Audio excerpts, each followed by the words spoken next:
lié à la COP 27 et pour faire le bilan de cette 27e conférence des partis.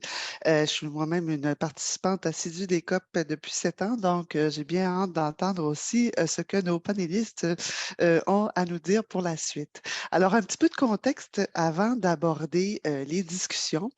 Donc, les COP, donc les conférences des partis à la Convention cadre des Nations unies sur les changements climatiques, réunissent chaque année des délégués des gouvernements du monde entier pour discuter de la mise en œuvre de la Convention, puis des protocoles connexes, et aussi pour prendre des décisions sur les actions à entreprendre pour faire face aux défis mondiaux des changements climatiques.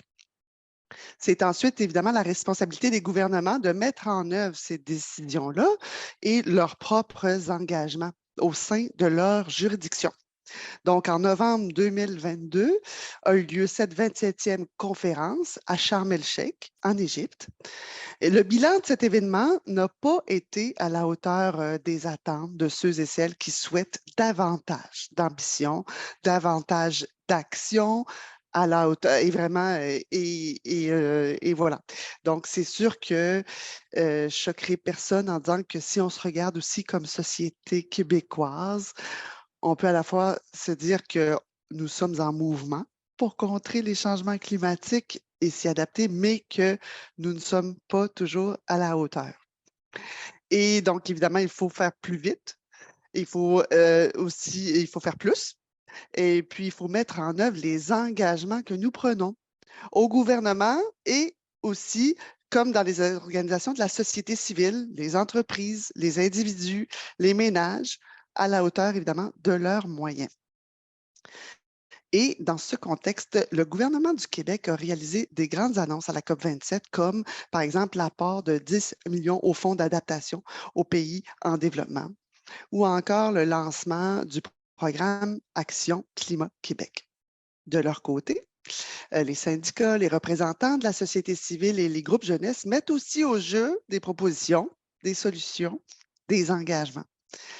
Bref, on va y arriver si nous nous arrimons les uns les autres et si nous sommes imputables aussi les uns envers les autres.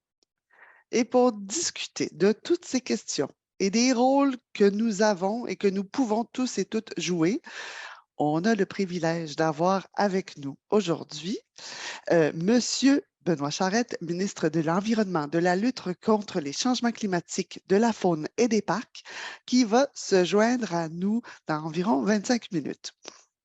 Nous avons aussi Madame Magali Picard, élue présidente de la FTQ le 20 janvier dernier. Félicitations, Madame Picard. Nous avons Madame Claire Warmels, chef de projet Génération Climat Montréal. Bonjour Claire. Et nous avons Monsieur Alexandre Gadjevic-Sayeg, PhD, professeur adjoint au département de sciences politiques à l'Université Laval. Alors, merci beaucoup d'avoir accepté notre invitation. Et là, bien évidemment, sans plus tarder, on va commencer la discussion, puis on a plusieurs questions à vous poser en attendant que le ministre se joigne à nous. Et je commencerai avec vous, Monsieur Gadjevic-Sayeg. Euh, donc, vous êtes un expert en politique climatique canadienne et en négociation climatique internationale. Est-ce que vous pourriez revenir sur cette COP 27 et vraiment dresser le bilan des avancées à l'échelle internationale et des engagements pris localement par le gouvernement québécois? Qu'est-ce qu'on retire de tout ça? Excellent, mais merci. Bonjour tout le monde, content d'être ici avec vous aujourd'hui. Il s'est passé quand même des choses à la COP 27, n'est-ce pas?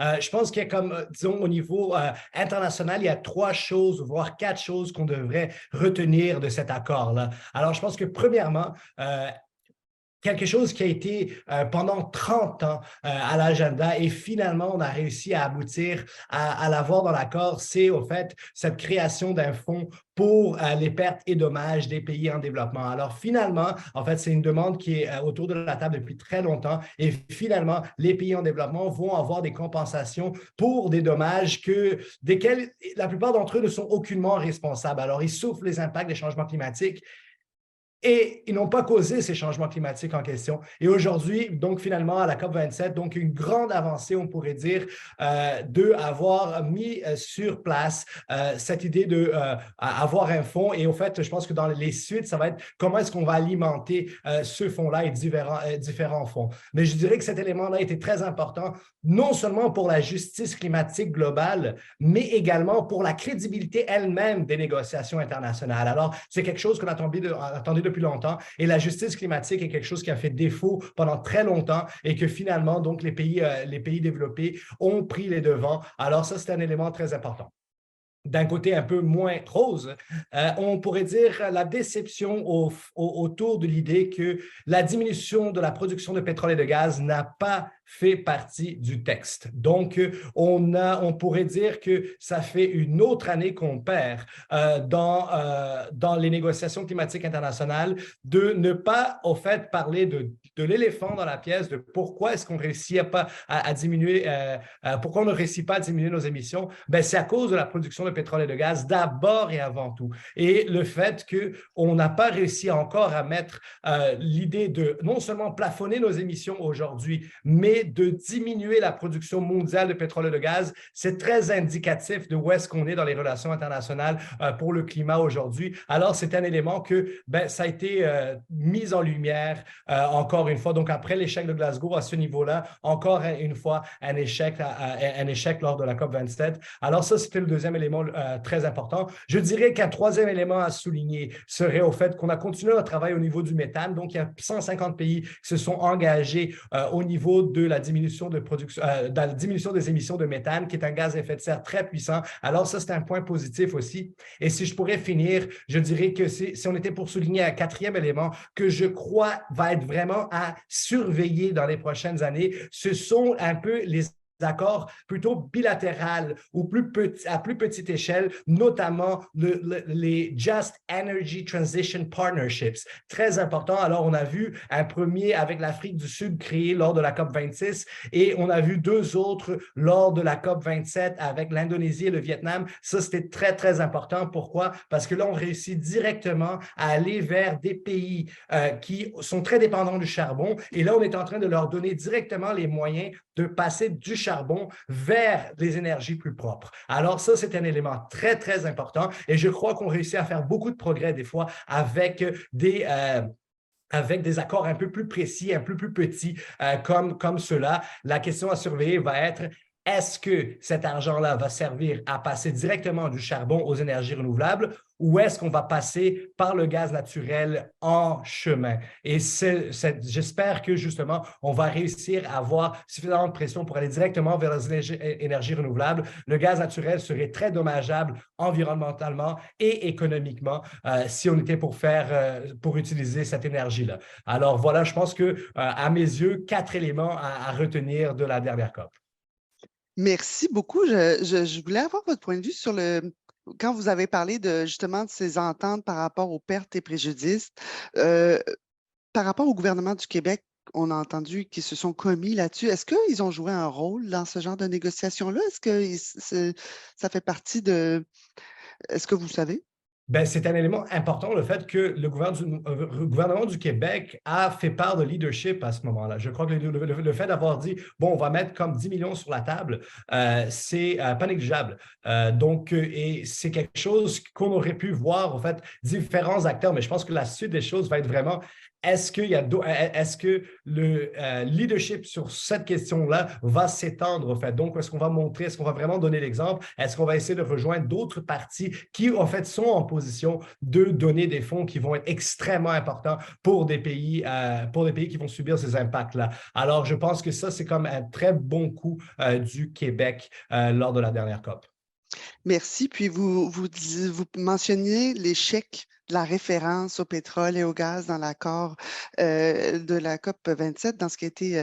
Est-ce que le fait que la prochaine COP qui se tient dans un État pétrolier, ça peut permettre de mettre la loupe sur cet éléphant dans la pièce, selon vous? C'est une excellente question, au fait, qui va au-delà même du fait qu'on sera aux Émirats arabes unis. C'est une question qui touche autant les Émirats arabes unis que le Canada à ce moment-là. Parce que, au fait, le président de la future COP 28, tout comme Justin Trudeau et en fait, tout comme différents leaders politiques au niveau mondial, tiennent ce discours contradictoire, comme selon lequel il est possible et qu'on devrait, au fait, à la fois développer nos énergies fossiles et développer les énergies renouvelables. Alors, contrairement à d'autres qui croient qu'on devrait juste miser sur le fossile, on voit un peu ce discours qu'on pourrait dire ambivalent, qui est le discours, au fait, du Canada aujourd'hui, qui est, parce qu'on a vu justement tous les projets pétroliers approuvés au Canada récemment, c'est aussi la position du président de la future COP. Et ce sont des acteurs internationaux qui ne voient pas ça comme une contradiction. Or, c'est une contradiction. Et on n'arrivera jamais à atteindre nos cibles d'émissions de réduction de gaz à effet de serre. On ne va jamais réussir à rejoindre les courbes de stabilisation qui nous demandent de diminuer radicalement nos émissions si on développe les deux à la fois. Alors, c'est un élément qui sera surveillé là-bas, mais pour l'instant, et c'est pour ça qu'il y a énormément de travail à faire à partir d'aujourd'hui jusqu'à la fin de l'année, à la COP 28, en fait, essayer de résoudre cette tension-là en amont. Sinon, on risque de continuer dans ce double discours de développement de ces deux énergies-là et je vous le dis, on n'arrivera pas à atteindre nos cibles de réduction d'émissions avec cette attitude. Mais on s'entend que c'est un dossier dont on n'aura pas le choix de parler abondamment de plus en plus les années passent. Donc, c'est un passage obligé de toute façon dont on va devoir discuter de façon très sérieuse. Je vous remercie beaucoup. Par rapport aux accords bilatéraux entre pays, c'est l'autre point que vous avez soulevé. Je pense qu'on va en parler un petit peu tantôt aussi, mais par rapport, le Québec s'était déjà illustré à plusieurs reprises par rapport à des accords bilatéraux avec d'autres États fédérés. On parle au BOGA, par exemple, le Beyond and Gas Alliance.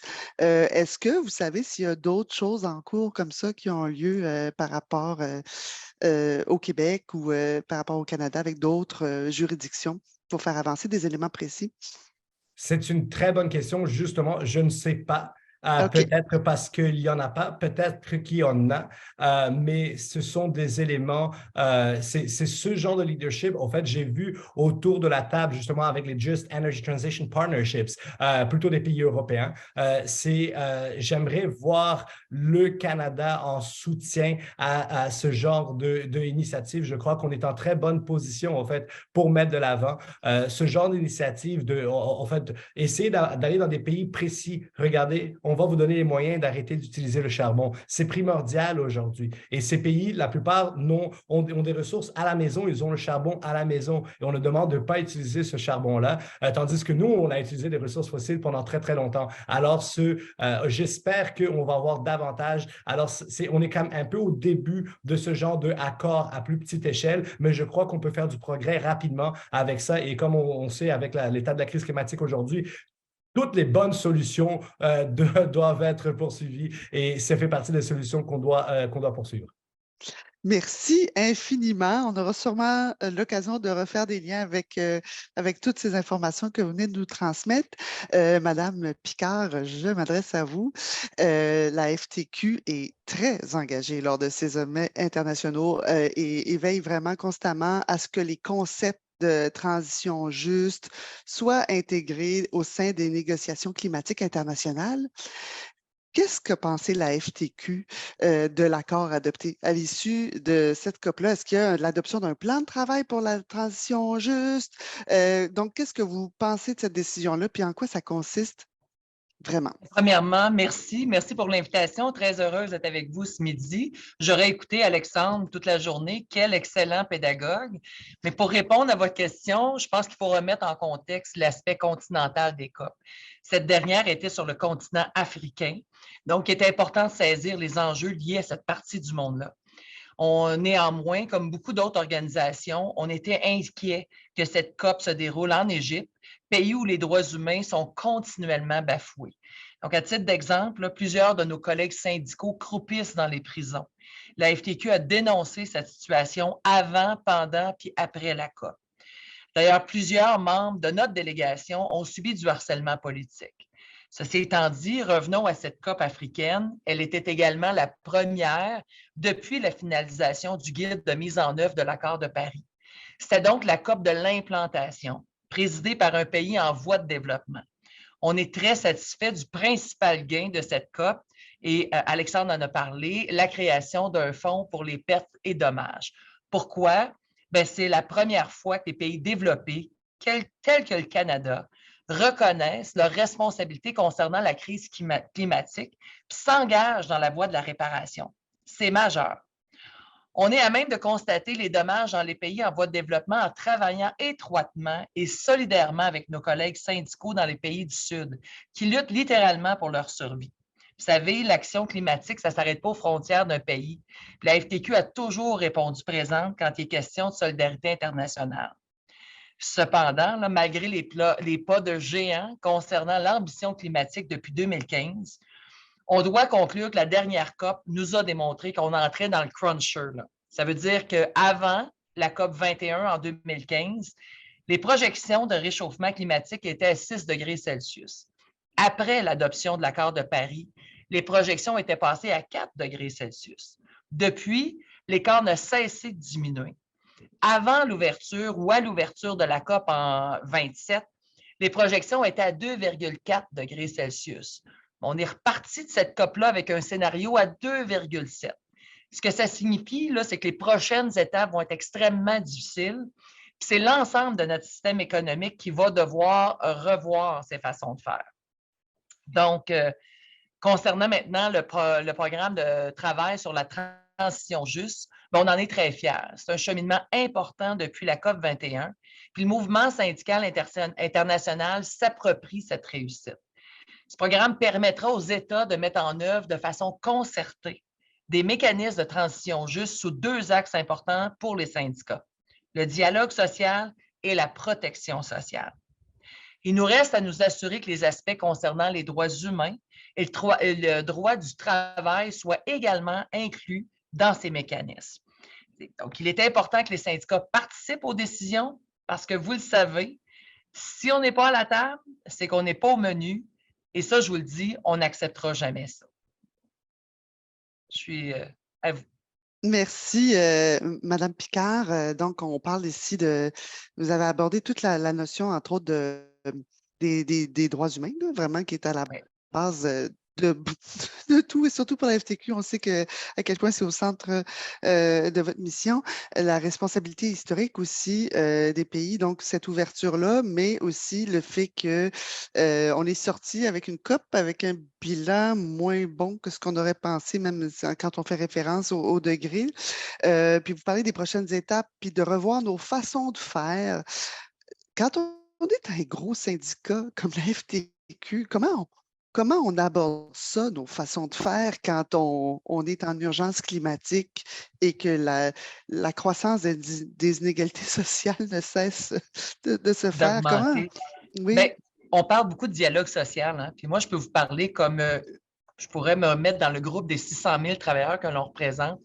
C'est important que le gouvernement démarre ce processus de dialogue-là. Pourquoi? Parce qu'on a tous un peu ce qu'on appelle l'éco-anxiété, ou en tout cas, et on n'a pas les outils.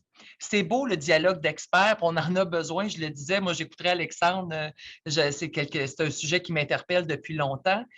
Mais la réalité, là, c'est que les gens que l'on représente ont besoin d'avoir des outils, des explications dans un dialogue qu'ils comprennent pour arrêter de remettre cette responsabilité-là sur le gouvernement, sur un pays voisin. Il faut que tout le monde s'approprie ce rôle-là. Tout le monde est un acteur de changement et ça, c'est primordial. Donc, je vous dirais, pour répondre facilement à votre question, très honnêtement à votre question, c'est vraiment de s'approprier ce dossier-là et de le rendre accessible à tous. Et établir ces dialogues-là pour en même temps rassurer les travailleurs. On parle de transition juste. Il y a des gens qui travaillent dans des entreprises actuellement qui sont très conscients que ce qu'ils font n'est pas nécessairement très positif pour notre environnement, mais lorsqu'on veut parler de transition, ils sont inquiets. Ils sont chefs de famille, ils ont besoin de leur emploi. Donc, comment aborder ces sujets-là en rassurant en même temps les travailleurs et les rendre partie prenante du processus C'est ça l'urgence chez nous actuellement à la FTQ, c'est de rendre ce dialogue-là accessible, travailler avec notre monde pour évoluer dans la bonne direction, dans le respect des familles et des gens qu'on représente. Merci beaucoup. Puis de ce que je comprends, c'est que vous avez travaillé très fort justement pour amener l'enjeu de la transition juste à la COP27 cette année pour que tout le monde s'y prépare. Je veux pas, peut-être que vous n'avez pas la réponse, peut-être que M. Gadjevic peut nous aider, mais quand on veut préparer une COP comme la COP27 ou là, la COP28, quand est-ce qu'on est capable d'amener ces thématiques-là qui doivent être abordées dans une COP future? Est-ce que ça a demandé des mois et des mois de travail? Est-ce que vous êtes au courant? Peut-être pas, vous venez d'arriver, Non, je mais viens d'arriver, mais ce que je peux vous dire, c'est que ça demande certainement une préparation et une réflexion. Et comme je vous disais, de notre côté, je pense que si on peut s'attribuer cette qualité-là, c'est de rester très terre à terre, hein. C'est d'arriver avec des questions que monsieur, madame, tout le monde vont se poser. Puis à la FTQ, il y a 3 ans, on n'en avait pas de spécialistes en environnement. C'est une position qui a été créée. On est extrêmement fiers d'avoir Patrick Rondeau dans notre équipe actuellement qui nous aide justement à réfléchir collectivement à ce qu'on a besoin et comment on veut amener ça auprès des différentes COP. Donc, c'est vraiment c'est un processus qui est constant. Vraiment, ce n'est pas quelque chose qu'on se lève un matin et on se dit, bon, ben, c'est une réunion qui arrive dans un mois, puis où on s'en va avec ça, puis comment on aborde le sujet. C'est d'amener ça dans nos pratiques, dans nos débats, dans nos réunions, de façon constante, avoir le sujet à chacune de ces rencontres-là, maximiser les opportunités qu'on a comme organisation d'avoir des débats et d'amener des réflexions. Donc, de notre côté, je vous le dis, c'est un sujet constant à la FTQ. merci beaucoup. Et on va aller avec notre troisième panéliste et non la moindre, que j'ai côtoyé d'ailleurs à la COP27. Alors, vraiment, cette année à la COP27, il y a eu pour la première fois un pavillon consacré aux enfants et aux jeunes. Et puis c'est vrai qu'il y avait des enfants sur place. On n'était pas habitué de voir ça. En tout cas, moi, c'était pas mal une des premières fois. Aussi, dans l'accord de clôture, les délégués ont vraiment exhorté les pays à nommer des jeunes dans les équipes de négociation pour les prochaines négociations sur le climat. Claire, de votre perspective de jeune militante pour le climat, qu'est-ce que vous avez pensé de tous ces éléments-là? Est-ce que vous trouvez que les jeunes ont une représentativité suffisante au sein de ces espaces de négociation? Et puis, c'est quoi leur apport? Oui, je vois tout de suite le non-verbal. Oui, c'est quoi leurs apports dans les négociations internationales sur le climat pour justement qu'on convainque les pays de les avoir avec eux? Est-ce que vous trouvez que les avancées sont à la hauteur de l'urgence climatique? Mais tout d'abord, non. C'est ça ma réponse à la majorité de ces questions. Mais en tout cas, pour débuter, moi aussi, j'aimerais ça juste remercier tout le monde d'être dans ce panel. Merci de m'avoir invité à participer. C'est vraiment important qu'on ait l'occasion d'avoir ces discussions et que les jeunes soient invités à y prendre part. Donc, merci. Tous les éléments, Léla, que vous avez cités, qui ont eu lieu à la COP, s'inscrivent dans une longue histoire de lutte des jeunes pour avoir un siège et un voix aux tables où se décide leur avenir. Et pendant une grande partie de l'histoire, comme tout le monde le sait, et même aujourd'hui, cet avenir est décidé sans la consultation ou l'implication des jeunes, même lorsque nous prenons des décisions sur des questions graves qui mettent en danger l'avenir même de notre civilisation, comme le changement climatique et la perte de biodiversité, dont les conséquences affecteront, comme on le sait, de manière disproportionnée les jeunes et les générations futures.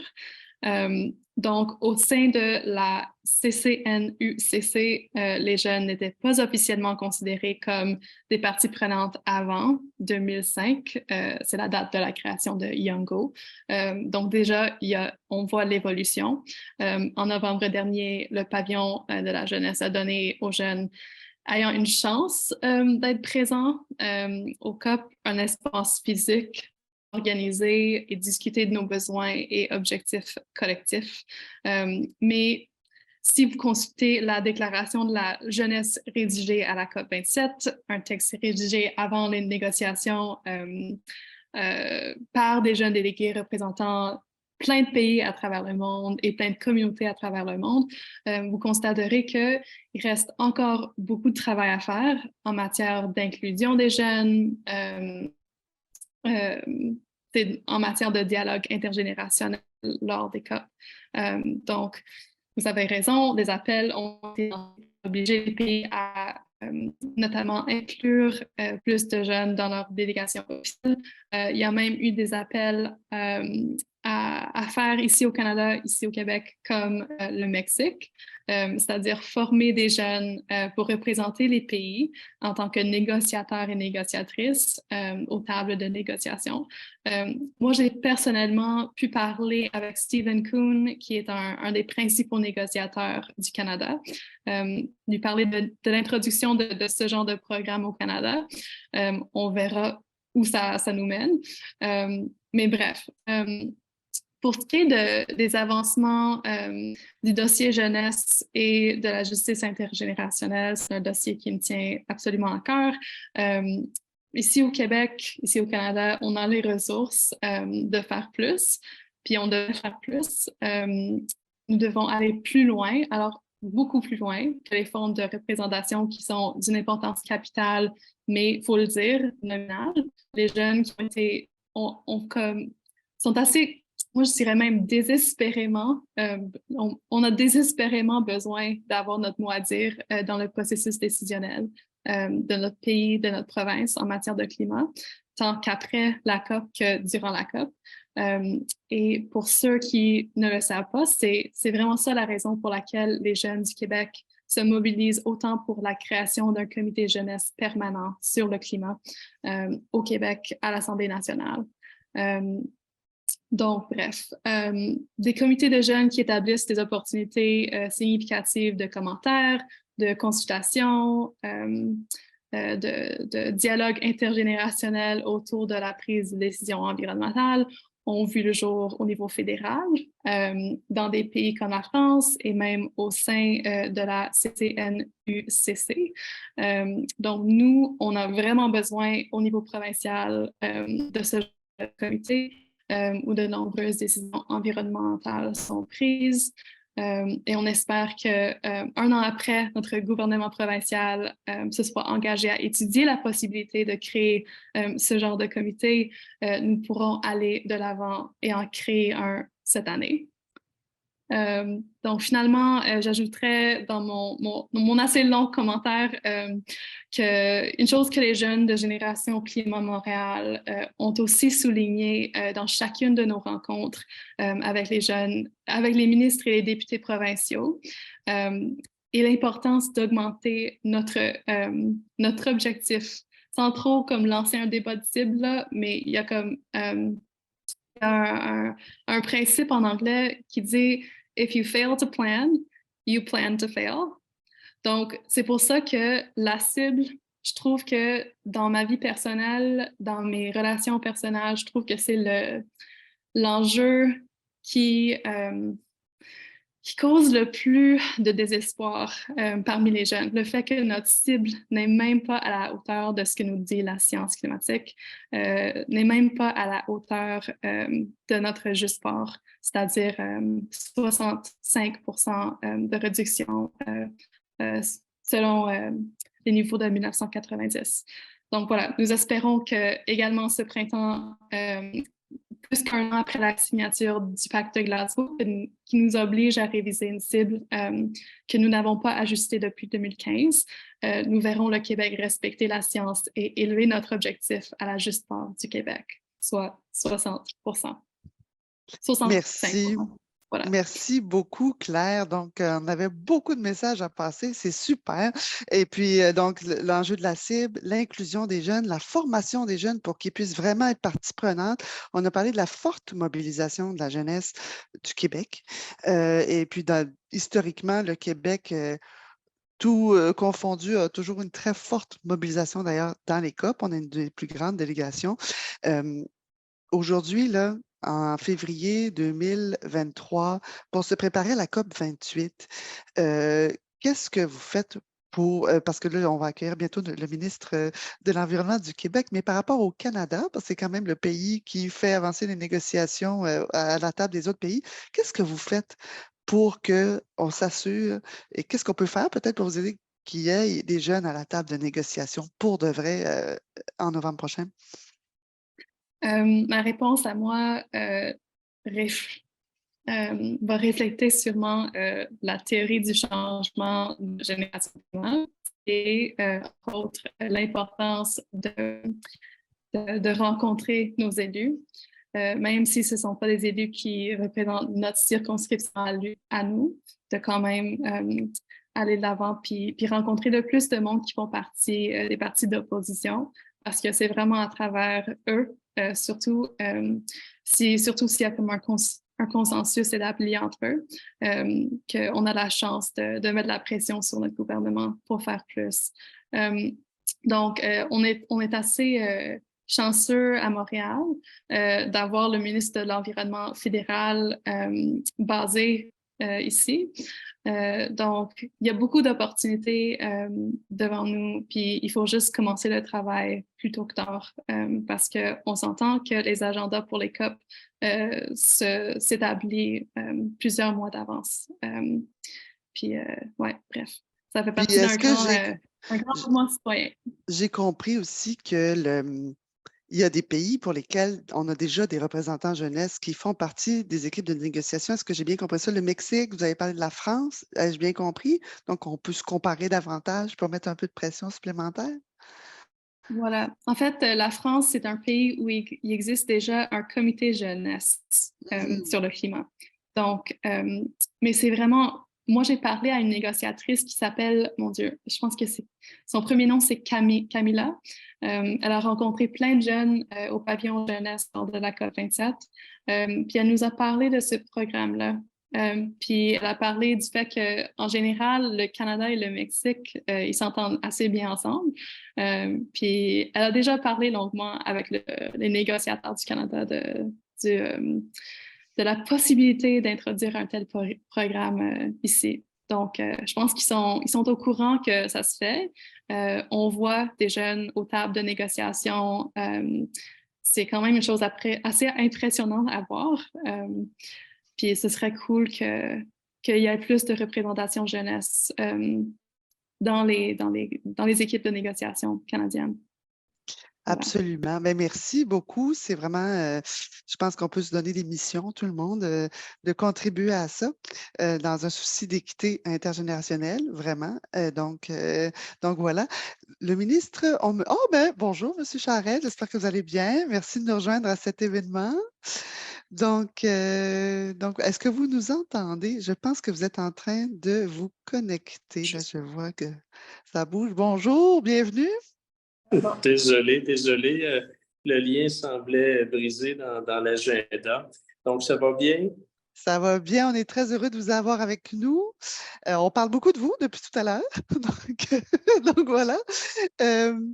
Écoutez, vous êtes certainement le mieux placé pour le savoir. Le Québec va avoir vraiment besoin d'une collaboration étroite avec et entre les nombreux secteurs de la société québécoise pour mettre en œuvre ses engagements et atteindre ses cibles.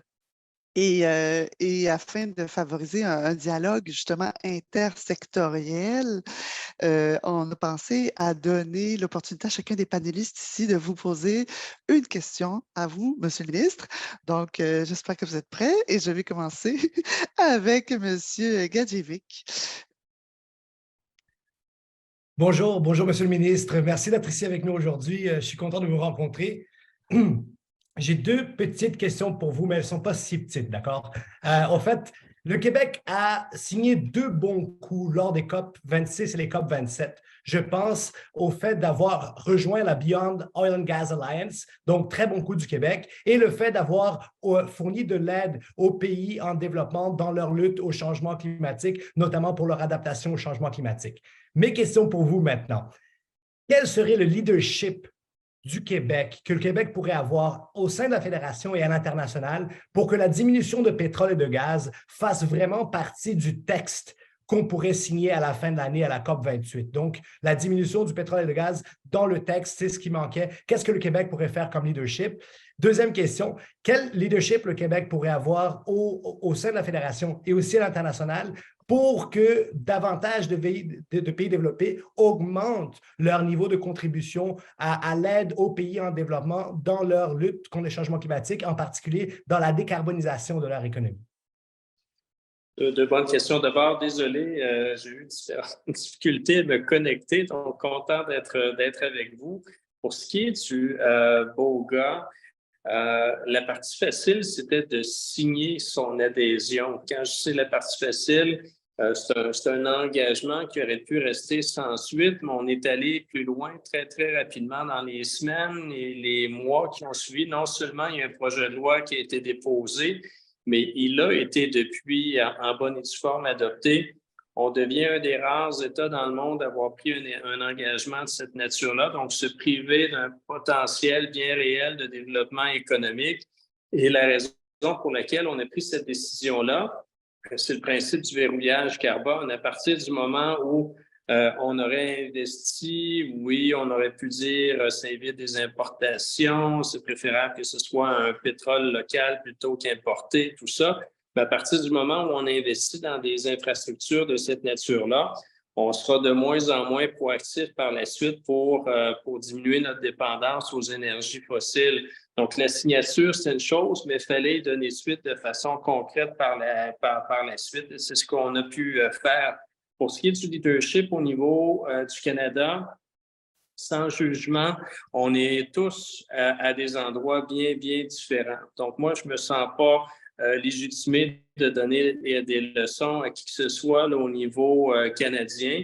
Ce que je dis à mes homologues, par contre, lorsque je les rencontre, signer BOGA, ça ne veut pas dire adopter forcément une loi comme nous, on le fait. C'est certain que si d'autres provinces le faisaient, ce serait une belle chose. Mais ce que je leur dis, c'est surtout une occasion d'amorcer une décroissance de notre recours aux énergies fossiles. Et quand on regarde les autres signataires du BOGA, plusieurs ne sont pas en mesure d'adopter une loi comme on l'a fait, mais ils ont un plan de match précis pour diminuer leur recours aux énergies fossiles. Et c'est une approche qui pourrait être possible par les autres provinces canadiennes. Sinon, à l'international, c'est un rôle qu'on assume pleinement depuis une année, cette adhésion au BOGA. Je fais partie de différentes rencontres à la table. Il y a des États fédérés, il y a des pays, la France, le Danemark, Costa Rica.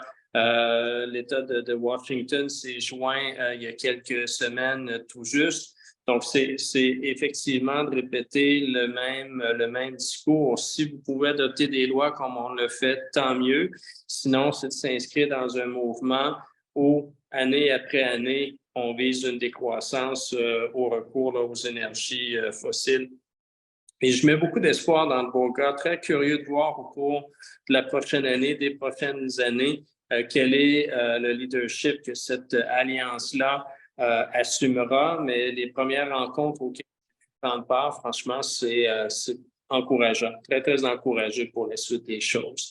Et pour ce qui est de l'aide internationale, c'est un petit peu fascinant, je dois avouer, là. Au moment de la COP 27, on appelle ça, c'est le moment des pledges en quelque sorte. C'est les États qui se commettent avec des engagements financiers. Je l'avais fait sur le côté de Glasgow, je l'ai fait cette année sur le côté de la COP 27 et je suis passé juste après les États-Unis. Donc, c'est fascinant. Les États-Unis, cette fois-ci, c'est un pledge à 50 millions, je pense, qu'ils ont mis dans le fond pour justement l'adaptation au changement climatique. Et moi, je passais juste après John Kerry. Donc, John Kerry, qui est quand même une sommité internationale sur ces questions-là, une crédibilité très certainement. Au nom des États-Unis, je me souviens plus si cette fois-ci c'est 20 ou 50, mais même si c'est 50, moi, j'arrive tout de suite après avec 10 millions, mais toute proportion gardée, 10 millions de dollars pour le Québec versus 50 millions pour l'ensemble des États-Unis. C'est deux mondes, là. Et c'est dire à quel point le Québec fait figure pionniers au niveau des États fédérés qui contribuent à ces fonds-là. Il y a très, très peu de comparables sur les quelques années auxquelles j'ai assisté. Là. La plupart du temps, ce sont des pays. Donc, que les États fédérés, que le Québec assume cette responsabilité-là, pour moi, ça envoie un superbe signal. Et je vais souhaiter qu'il y ait d'autres États fédérés qui puissent se commettre aussi. Là, on a parlé de l'Adaptation Fund, mais là, on a entendu beaucoup au cours de la COP 27 aussi, et même de la COP 15 au niveau des changements climatiques et leurs impacts sur la biodiversité, la nécessité de créer de nouveaux fonds. Et le Québec sera présent si ces intentions-là se confirment. Et on a une superbe initiative qui est le Programme de coopération climatique internationale qui peut être adapté autant au niveau protection de la biodiversité qu'au niveau d'Adaptation Fund pour l'adaptation au changement climatique. Donc, très heureux et toujours impressionné de voir le leadership québécois là, lors de ces instances. Merci beaucoup, M. Charette. C'est des réponses bien complètes. Et puis, on va peut-être rebondir là-dessus. J'inviterai Mme Picard maintenant, qui a une question pour vous sur la transition juste, n'est-ce pas? Oui, absolument. Merci, Laila. Ben, bonjour, M. le ministre. Puis je vous remercie de vous prêter à cet exercice. Comme vous le savez, des milliers de travailleuses et travailleurs de divers secteurs économiques sont inquiets face à leur avenir. Bien que la FIQ essaie de vous convaincre d'adapter le concept de transition juste selon le consensus international et divers accords, depuis 2019, nous tardons à voir quelque chose de concret au Québec. Monsieur Charest, qu'avez-vous à répondre à ces travailleuses et ces travailleurs? Puis je vous invite, dans le fond, à vous adresser à elles, à eux directement, pas à moi, parce que ce sont eux qui se sentent de plus en plus abandonnés. Merci. Je vais me permettre de vous saluer dans vos nouvelles fonctions. C'est la première fois que je suis avec vous. Ceci dit, la question de la transition juste, elle est aussi très importante. À travers les COP, c'est une notion que l'on voit de plus en plus apparaître dans les discours et même dans certains écrits. La réponse que je donne, c'est que la situation au Québec, elle est différente en ce sens qu'il n'y a pas de pans d'industrie qui sont appelés là, à disparaître à court terme. Moi, je parlais avec, par exemple, en Écosse, du côté Royaume-Uni, Allemagne et autres, il y a, par exemple, beaucoup de travailleurs au niveau et travailleuses au niveau de l'industrie du charbon qui, dans un proche avenir, si la transition énergétique se complète, sont appelés à être requalifiés. On n'a pas cette réalité-là au Québec. Et on a surtout au Québec un réflexe depuis de nombreuses années. Lorsqu'on sait qu'une entreprise qui est en difficulté, qui est sur le point de fermer ou qui ferme, il y a un accompagnement qui est assuré auprès des travailleurs, travailleuses pour les requalifier, pour les aider à se retrouver à un travail. Donc, il y a déjà un réflexe bien ancré d'appui pour ne pas laisser personne derrière. C'est un petit peu l'expression. Mais en vous disant ça, on ne se défile pas. Là, on veut aussi s'impliquer dans le concept de transition juste. D'ailleurs, chez vous, vous avez un allié et un collègue qui s'investit beaucoup en la personne de Patrick Rondeau. Ce que je dis à Patrick, et on va réitérer, présentez-nous un projet concret, puis on va l'étudier, puis on va vraisemblablement le réaliser encore ensemble. Donc, l'invitation, je la réitère aujourd'hui. C'est une invitation qui avait été lancée autant aux gens chez vous, au patronat qui souhaitent travailler sur cette question-là ensemble. Donc, l'invitation, elle est maintenue, elle est réitérée.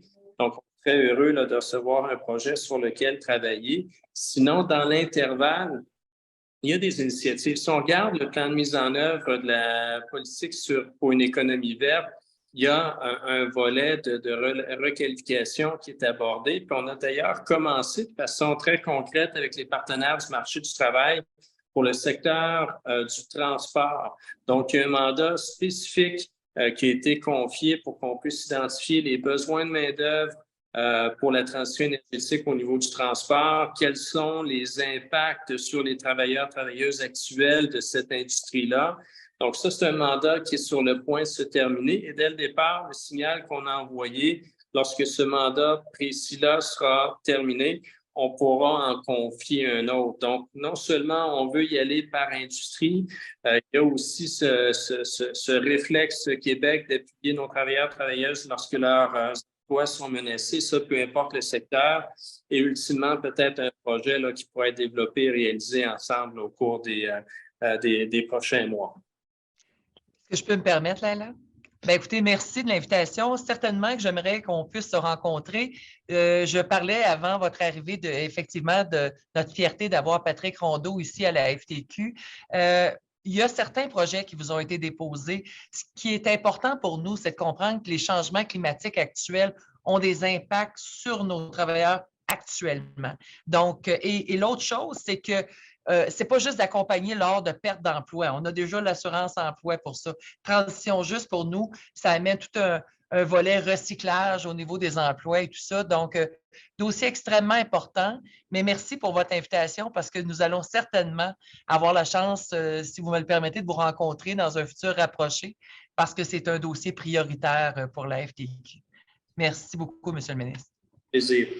Merci beaucoup à tous les deux là-dessus. Et puis, c'est une discussion qui, je sens, va prendre beaucoup de place dans les prochains mois. Claire, la parole est à vous. Donc, moi aussi, je tiens à vous remercier, M. Charette.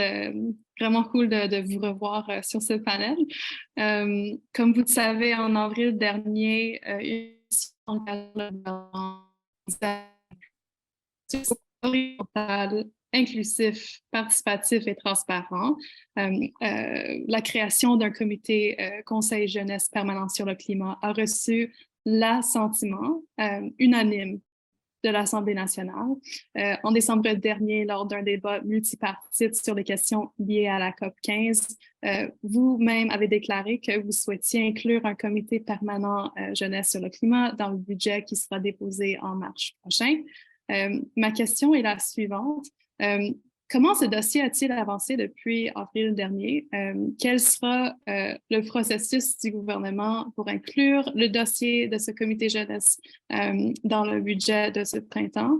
Et finalement, quel est le montant approximativement que vous avez pensé proposer? Merci.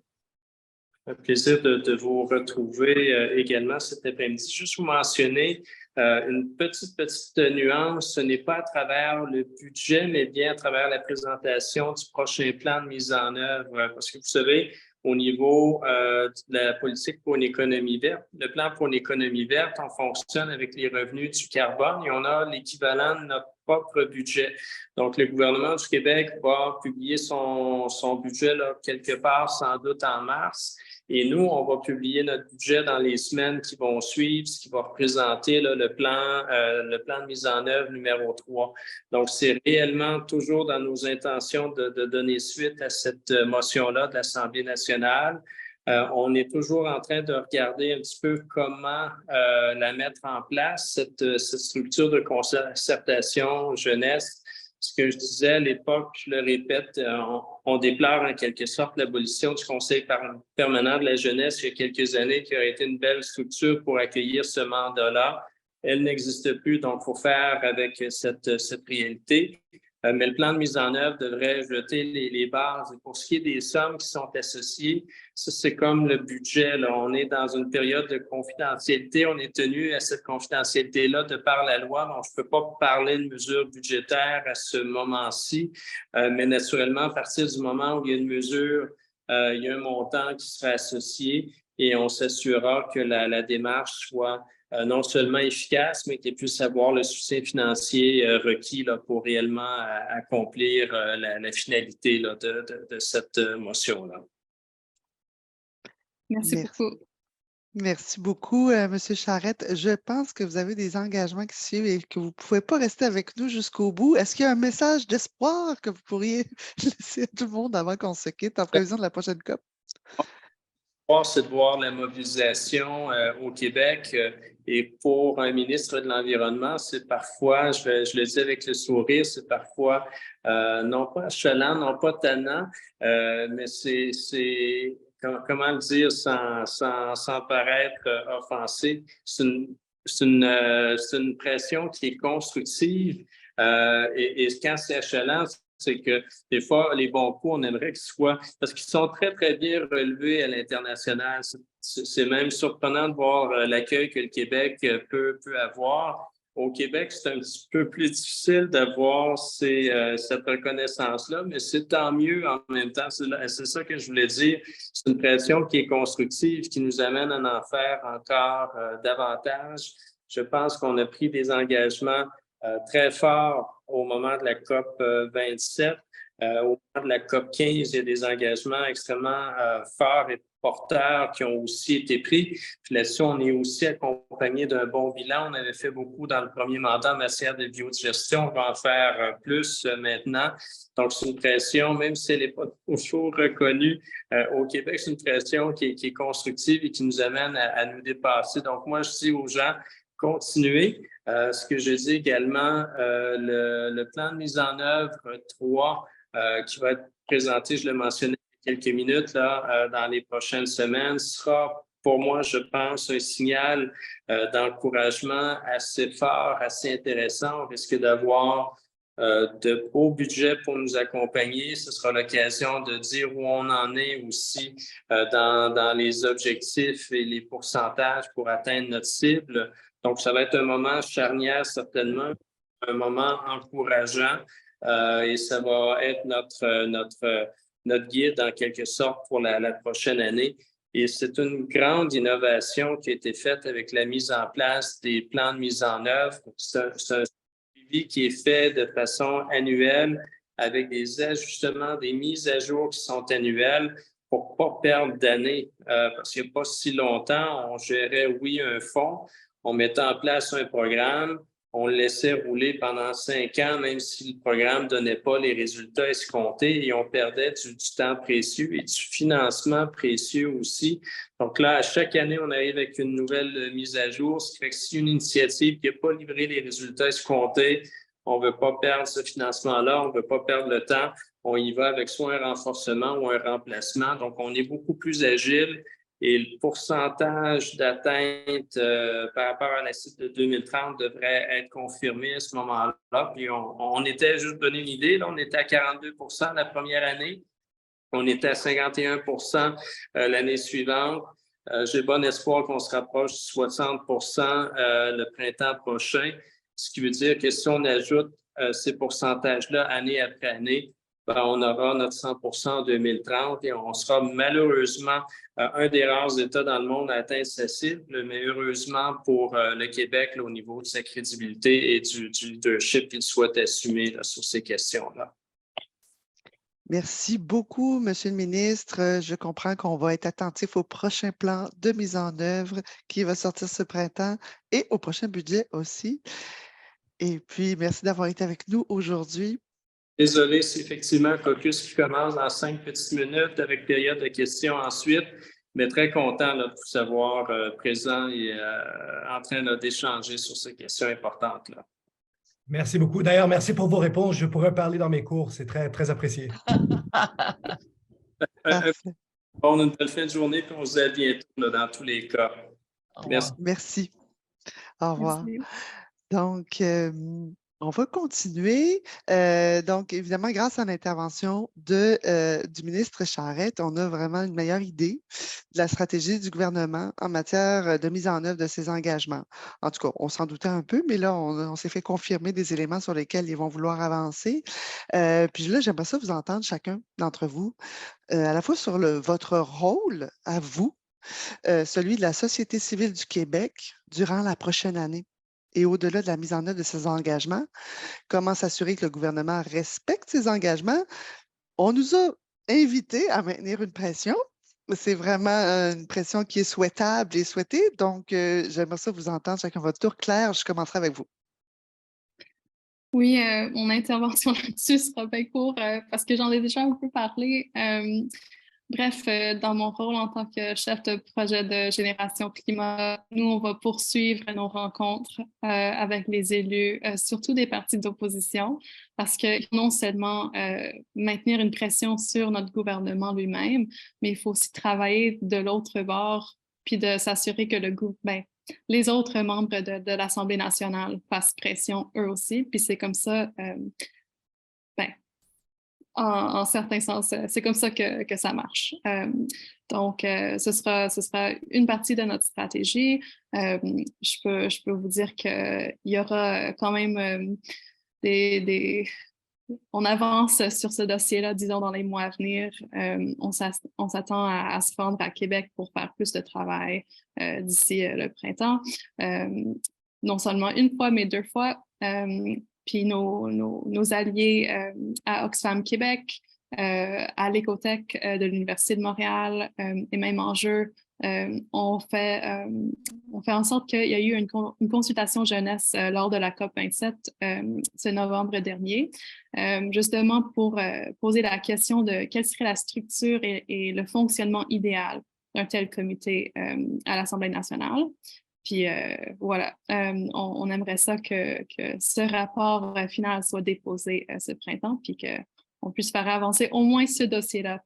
Pour ce qui est des autres dossiers, je vais peut-être laisser mes co-panélistes en parler. Je suis très intéressée.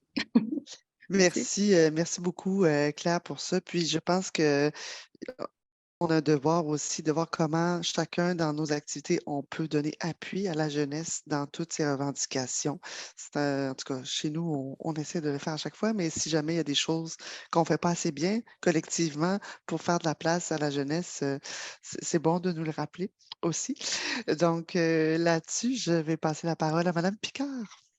Oui, merci, Leila. Ben, écoutez, j'ai envie de revenir un peu sur ce qu'on entend de la part du ministre.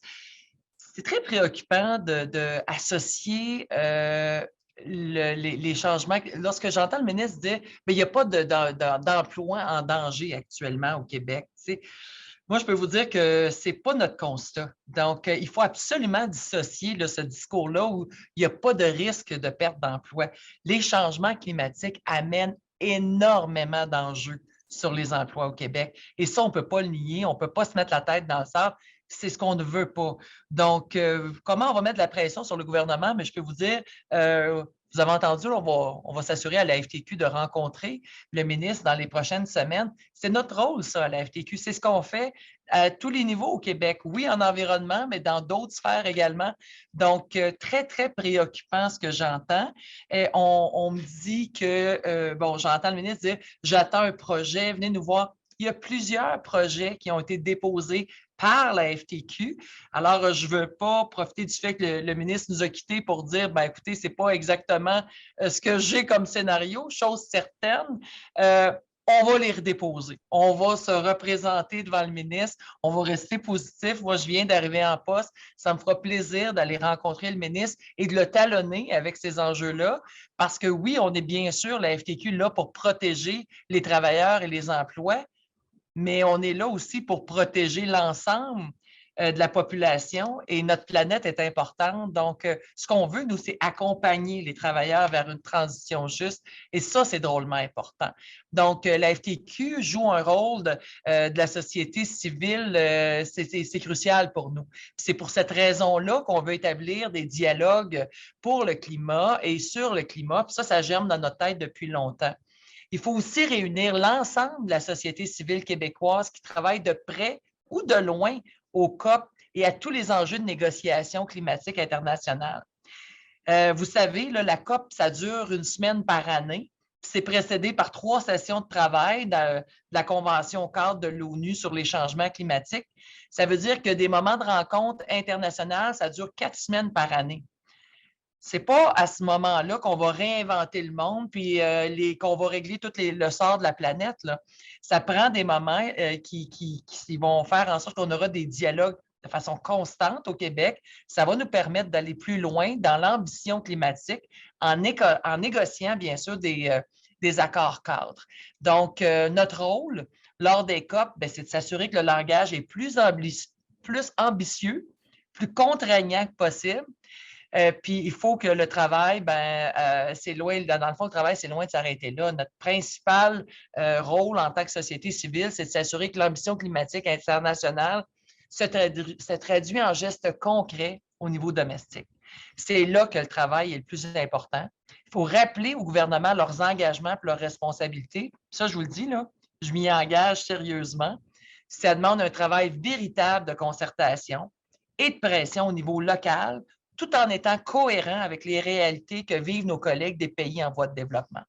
Fait qu'on est fiers à la FTQ de contribuer à cette action fédératrice de la société civile québécoise. À titre d'exemple, les gouvernements sont très bons pour écouter, mais est-ce qu'ils nous entendent vraiment?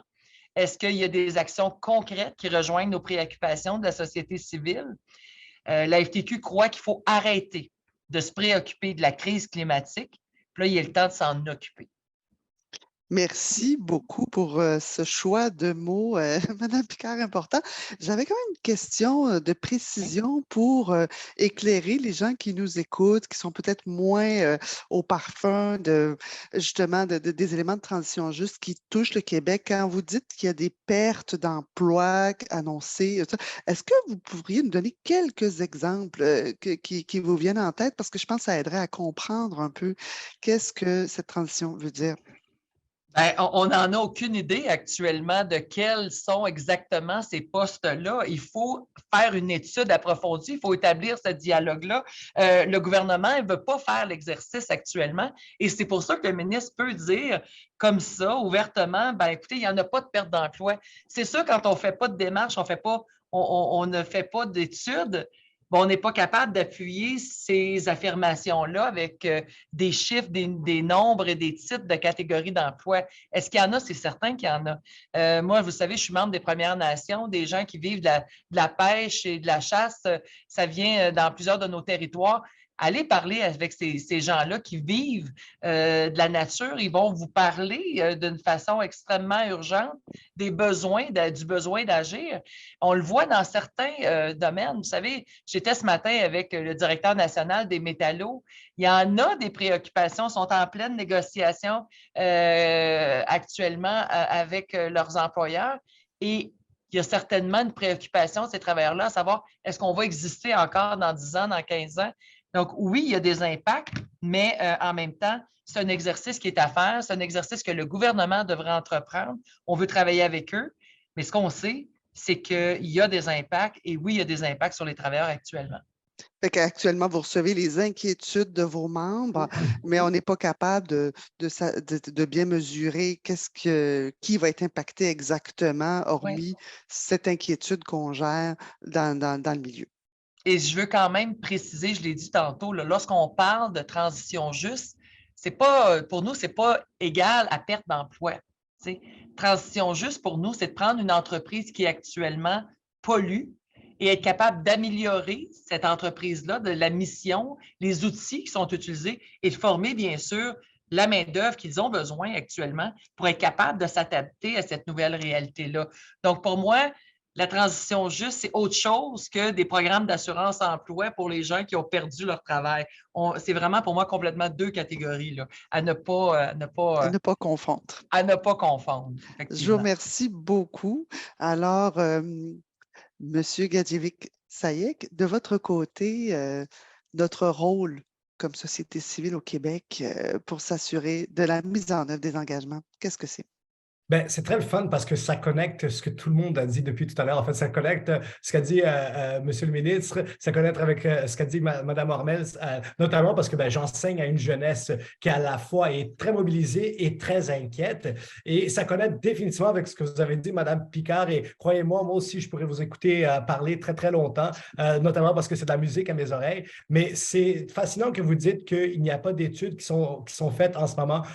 Et savez-vous quoi? C'est exactement ce qu'on est en train de faire avec mon groupe de recherche. On est en train de faire une cartographie de l'emploi pour voir exactement partout au Canada où est-ce que les emplois sont le plus à risque et qu'est-ce qu'on pourrait faire pour former la main-d'œuvre pour la directionner vers les industries moins polluantes. Alors, comment est-ce qu'on réussit à aider ces travailleurs-là partout au Canada? Et je suis d'accord avec vous.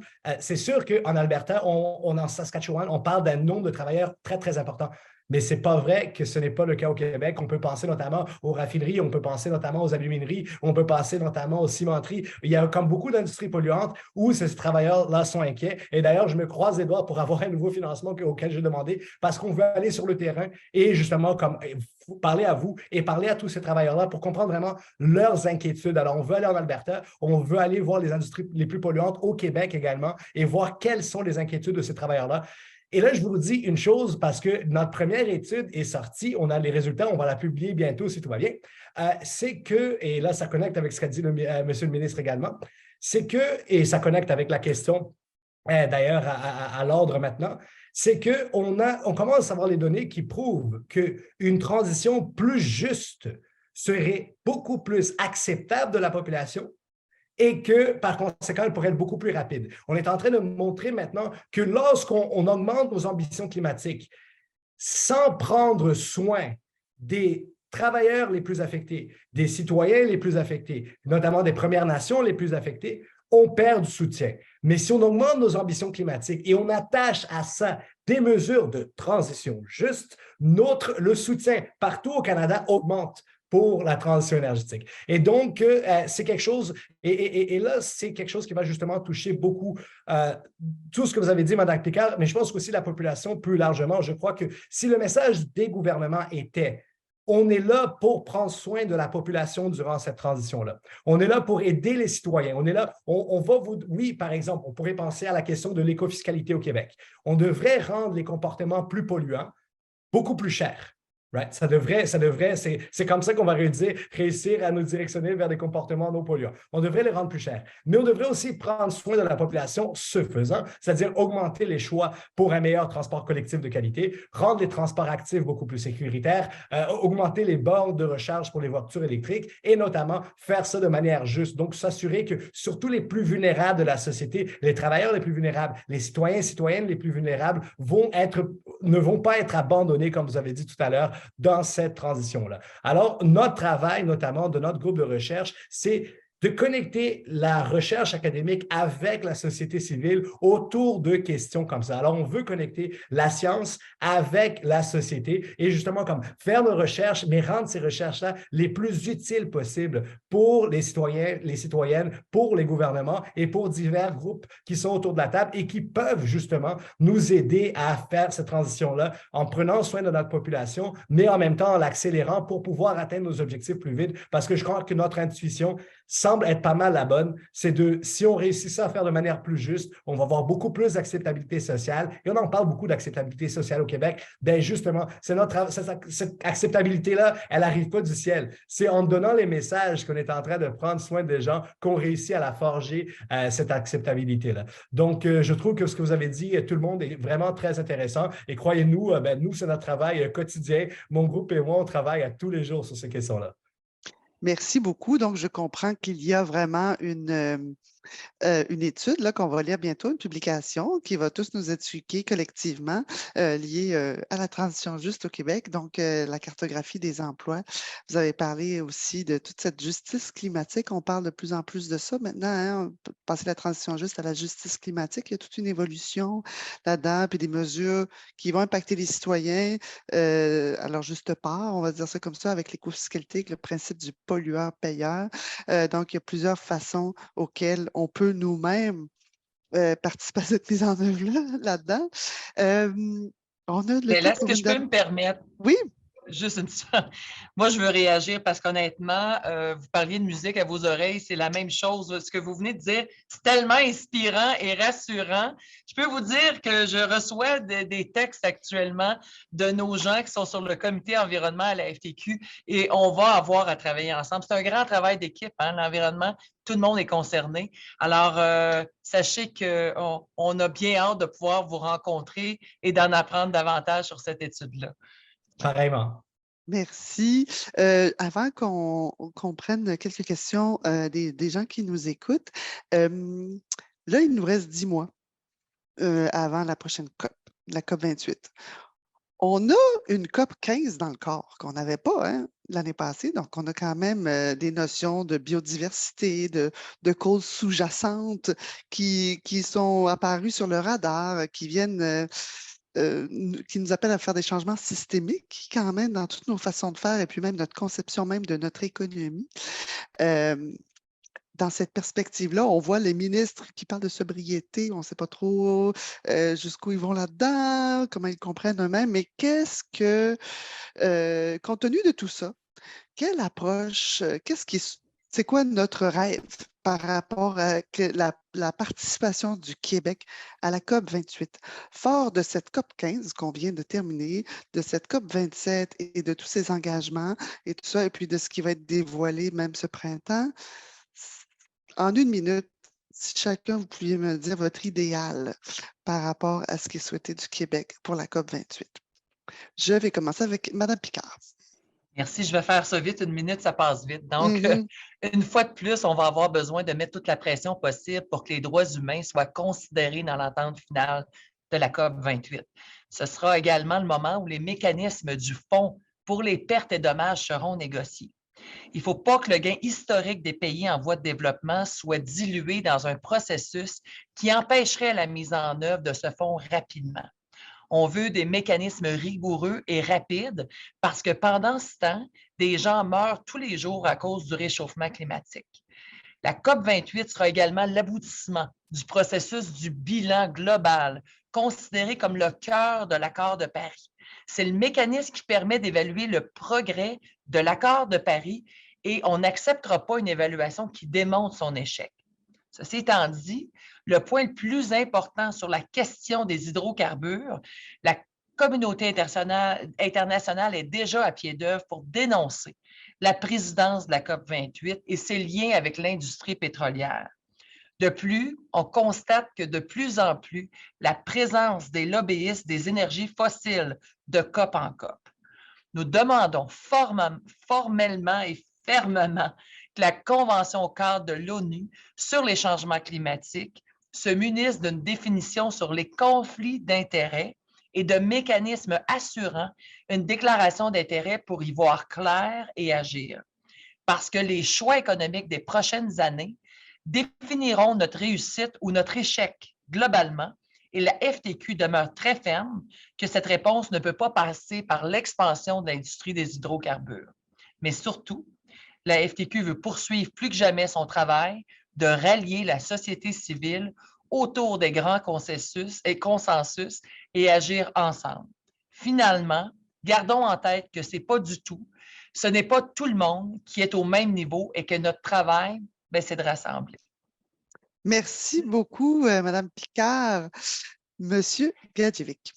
Je vais pas répéter. Donc, très bien dit, Mme Picard. Donc, je veux juste ajouter un élément. Je suis d'accord avec tout ce que vous avez dit. Je crois que s'il y a un élément que je crois que le Québec devrait travailler et le Canada devrait travailler, même si le Canada ne le fait pas très bien en ce moment, mais durant toute cette année en vue de la prochaine COP, c'est de internaliser ce message dans la tête des dirigeants mondiaux qu'on doit changer le flux de la finance mondiale vers les énergies renouvelables, donc des énergies fossiles vers les énergies renouvelables. Alors, des nouveaux projets de pétrole et de gaz ne devraient plus avoir lieu, en fait, depuis 2 ans. On ne devrait plus accepter aucun nouveau projet de pétrole et de gaz. Et on devrait, en fait, nous assurer, notamment dans les institutions comme le FMI, notamment pour ces projets bilatéraux, qu'on soit en train de vraiment comprendre l'importance de tourner tout cet argent de la finance mondiale vers les énergies renouvelables pour qu'on puisse finalement abandonner et en fait tous les autres éléments de la transition énergétique. Alors, je crois que c'est un élément qu'on va devoir travailler très, très sérieusement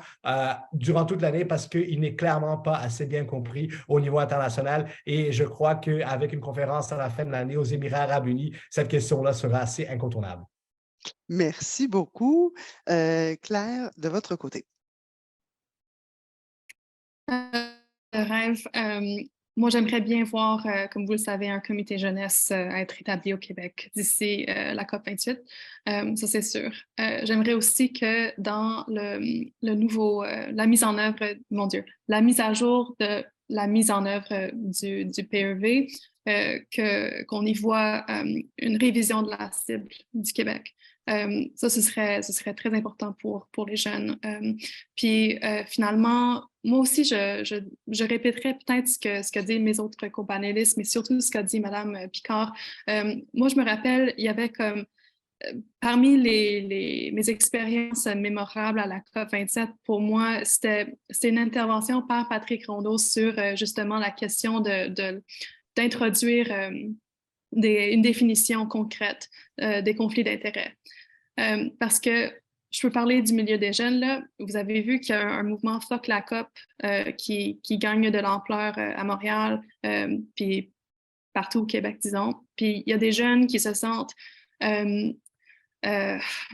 trahis par nos systèmes décisionnels, par les institutions politiques qui existent déjà pour s'adresser à cette situation, au changement climatique. Puis il y a un manque de confiance dans les COP. Puis on le voit aussi en tant que participant, en tant que délégué. C'était ma deuxième COP, la COP 27. Puis on voit de plus en plus que les COP deviennent, j'ai entendu dire ça, les COP deviennent des festivals pour des grands pollueurs de parler de leurs avancées nominales. Puis il faut faire en sorte que ce genre de vibe de COP n'ait plus de place.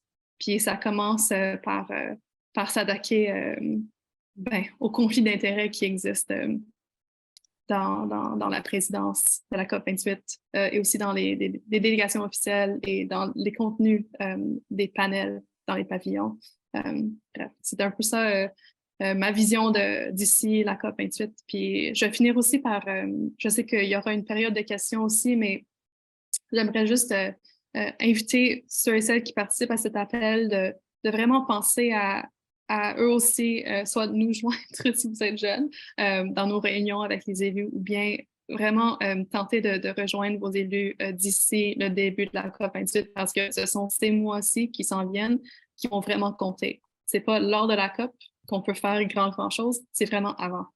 Donc, voilà mon intervention. Merci.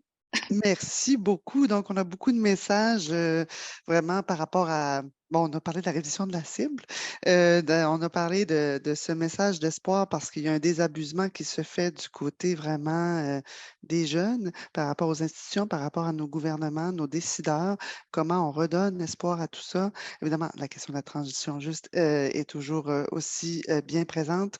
Et puis, toute cette volonté d'avoir une déclaration concernant les conflits d'intérêts, justement pour redonner espoir dans ces grands processus internationaux dont on ne peut se passer si on veut collectivement avancer. Il y a beaucoup de choses, j'imagine, que vous pourriez ajouter. On va aller du côté des questions qu'on reçoit des gens en ligne. Et j'en ai une première de Catherine Gauthier, une grande habituée des COP, elle aussi. Donc, je lis sa question. On parle beaucoup de l'urgence d'agir, de faire plus vite. Si on a les ressources au Québec pour faire plus, d'après vous, quels seraient les leviers pour accélérer l'action climatique? Donc, que ce soit par rapport à réduire les émissions de GES et accroître notre résilience face au changement climatique. Donc, est-ce que quelqu'un veut se lancer en premier? Oui, Monsieur Saïk, je vous écoute. Je pense que je parlerai davantage de la question réduction des GES. OK. Donc, au Québec, en ce moment, 4 éléments extrêmement importants. Écofiscalité. Alors, on est très, très loin d'avoir des politiques d'écofiscalité à la hauteur. Alors, on doit vraiment comme revoir notre utilisation de l'écofiscalité. Deuxièmement, on doit diminuer le nombre de permis dans le marché du carbone au Québec aujourd'hui, notamment pour le secteur industriel. Il y a trop de permis qui font en sorte qu'on ne réussit pas à diminuer assez rapidement nos émissions de GES. Donc, on doit revoir cette émission de permis-là et on doit diminuer ce plafond plus rapidement. Troisièmement, investir beaucoup plus dans le transport actif et en transport en commun. On est encore très, très loin de, je veux dire, j'habite à Québec là, et croyez-moi, on est très loin de la donne, même justement me rendre à Montréal. J'ai l'impression, je ne suis pas sûr d'être au 21e siècle quand je prends le train de Via Rail. On est très, très loin. Et justement, et ce sont comme des investissements, et notamment, et le dernier élément, ça serait l'efficience énergétique qu'on devrait miser davantage au Québec et l'investissement dans les énergies renouvelables. Donc, ça va nous positionner en très bonne position en tant que province. Et je crois que tout ce que je viens de dire en ce moment, ce sont des choses qui seraient en fait bénéfiques pour notre économie. Donc, ce n'est pas juste bénéfique pour notre environnement, ce sont toutes des choses au fait qu'on serait gagnant économiquement également. Alors, justement, ça prend de la volonté politique parce que là, ce serait comme gagnant à la fois économiquement et à la fois environnementalement. Alors, je pense que ce sont des choses qui devraient avoir beaucoup d'adhésion. Merci beaucoup. Et donc, je comprends que vous avez accès à toutes ces propositions-là qui sont pour la réduction de nos émissions de gaz à effet de serre. Je ne sais pas si du côté de Mme Picard ou de Mme Vermel, c'est par rapport à la résilience face au changement climatique. Donc, l'adaptation, parce qu'on sait qu'on va les vivre, on les vit déjà, et puis qu'on a des changements de fond à faire dans nos sociétés. Est-ce que vous avez des suggestions de leviers au Québec sur lesquels on devrait appuyer pour accélérer notre résilience? Oui, c'est tellement important. Puis je pense que c'est le bon mot à utiliser en même temps.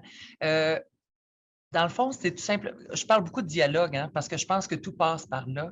Et j'entendais Alexandre parler des gaz à effet de serre, ce que les gouvernements devraient imposer, puis les grandes philosophies que nous adhérons complètement.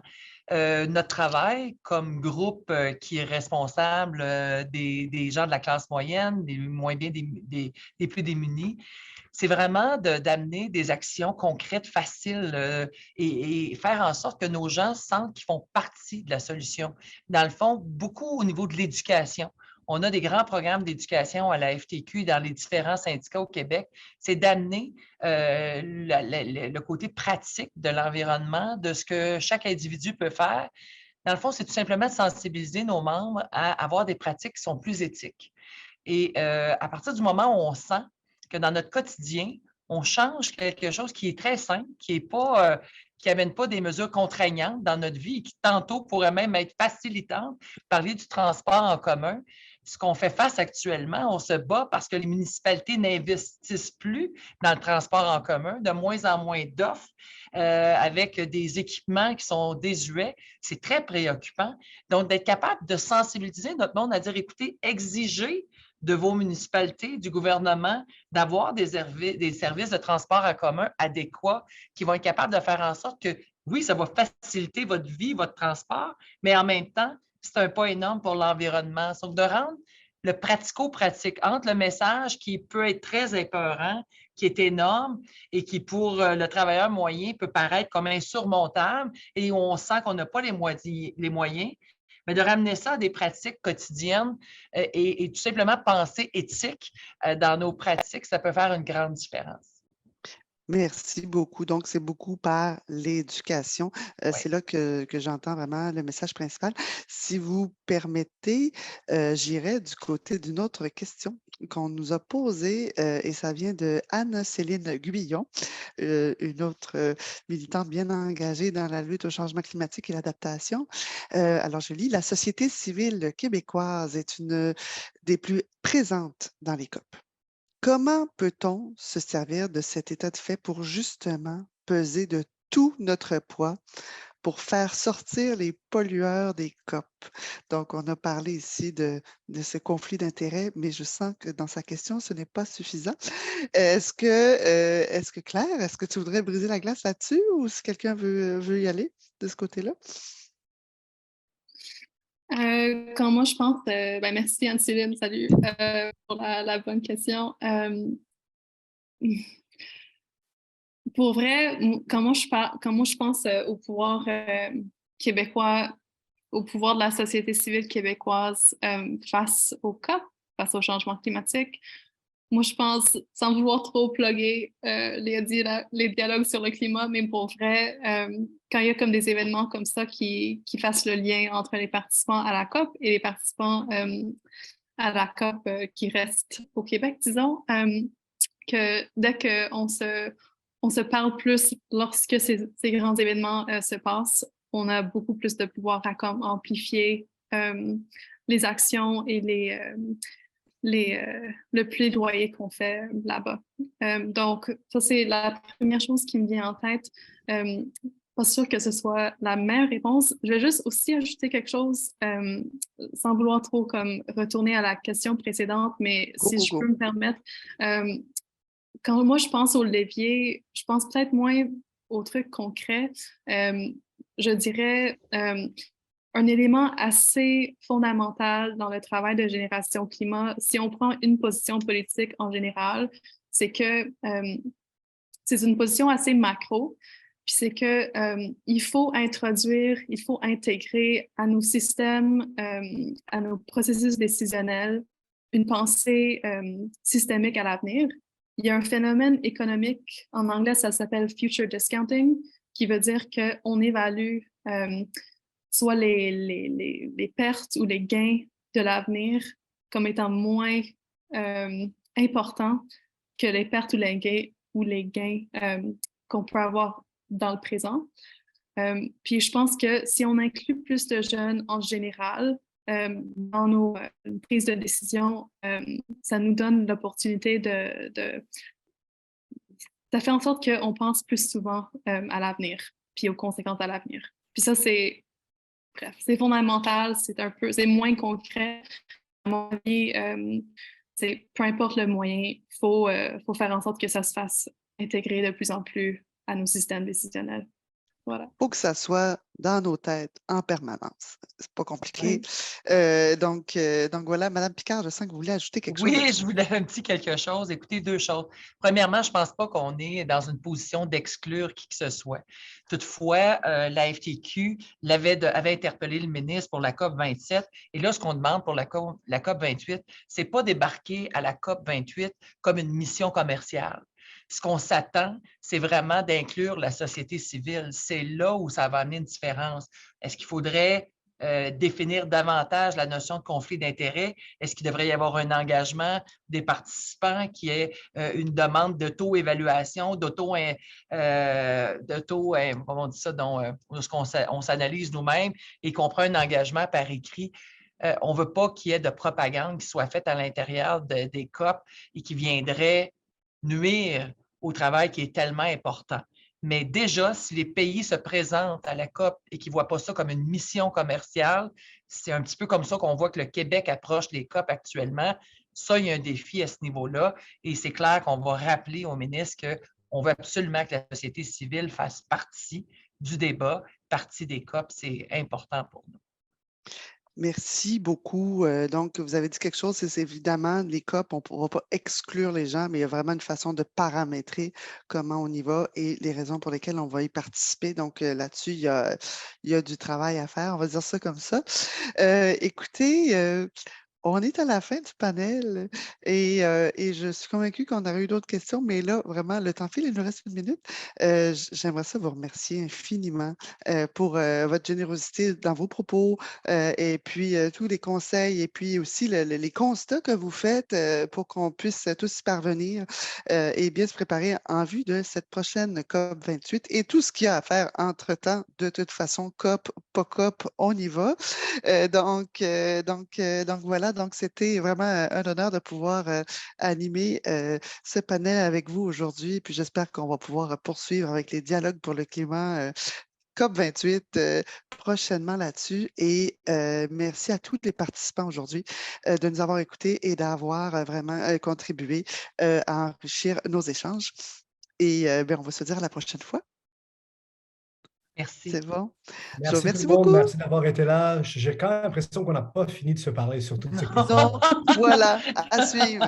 Ça marche. Merci. Bonne journée tout Bye-bye, le monde. Au Merci. plaisir. Merci. Au revoir. Au revoir. Merci tout le monde. Un grand merci pour avoir été là. Merci beaucoup. Hey, Alexandre, il faut que je te parle parce que nous, on a fait la première étude sur la transition au Québec de tous les corps et métiers. Fait que je vais te l'envoyer. Ah, merci. Ah, On a voilà, fait génial. ça, on a fait ça conjointement avec 10 organisations, Conseil du patronat, Desjardins, CDPQ,